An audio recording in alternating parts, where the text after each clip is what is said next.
یار میں نے اس کی وضاحت کر دی ہے، آپ گفتگو سن لیں.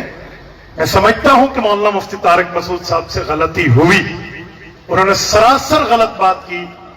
جب تک انہوں نے غلطی اپنی واپس نہیں لی میں نہیں بولا. میں مسلسل رابطے میں تھا، بلکہ انہوں نے خود رابطہ کرایا مجھ سے.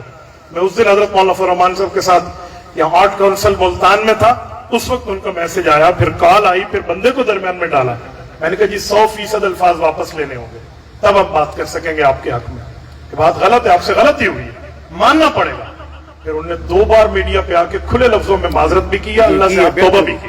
بالکل کی. مجھے بتائیں ایک آدمی اگر غلطی کر لے، وہ غلطی پہ ڈٹے نہیں، وہ غلطی پہ اللہ سے بھی معافی مانگے اور عوام سے بھی مانگے، پیچھے کیا بچا یار؟ کیا کرو گے تم؟ میں حیران ہوں مولانا، آپ لوگ حیران ہوں گے. کل سے میں نے بات کی ہے نا، آج میرے موبائل بھر گیا ان باکس اور ہمارا سوشل میڈیا. لوگوں نے مجھے ماں کی گالیاں دی، باپ کی گالیاں دی ہیں، میری والدہ اور والد فوت ہو گئے. کتنا دکھ ہوتا ہے بندہ. میں نے سید ماں کی گالیاں سہی ہیں آج، صرف اس بات پہ کہ وہ تیرا دیوبندی تھا اسی لیے تو اس کو بچا گیا. اللہ کی قسم ایسی بات نہیں ہے. غلطی ہوئی، اس نے غلطی کی معافی مانگی. اور غلطی اور گستاخی میں فرق ہوتا ہے خدا کے بندے، تمہیں اتنا بھی فرق سمجھ نہیں آتا.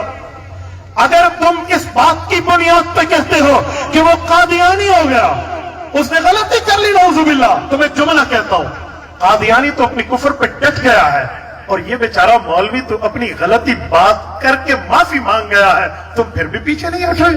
اور کوئی شرم کرو یار. غلطی انسان سے ہو جاتی ہے تو ہو جانے کے مطلب تھوڑی ہے کہ تم جو مرضی ہے رگڑ کے رکھو. میں نے انہیں پرسنل میں کچھ باتیں سمجھائی ہیں، وہ آپ کے یہاں بیان کرنے کی نہیں ہے. وہ پرسنل میں بات سمجھانی ہوتی ہے سمجھا دی ہے، لیکن جہاں پر غلطی ہوئی معافی ہو گئی. اب تائب من الذنب کمن لا ذنب لہ، بندہ سچے دل سے توبہ کر لے توبہ ہو جاتی ہے، اللہ معاف کر دے رہا ہے. تو پھر بھی معاف کرنے پہ تیار نہیں ہو، جو مرضی آئے بدمان لگا ہوا ہے، جی اس طرح ہے، جی اس طرح ہے، اس طرح ہے، جی اس طرح ہے. میں نے تو آج اس بندے کو میسج کرا ایک دوست کو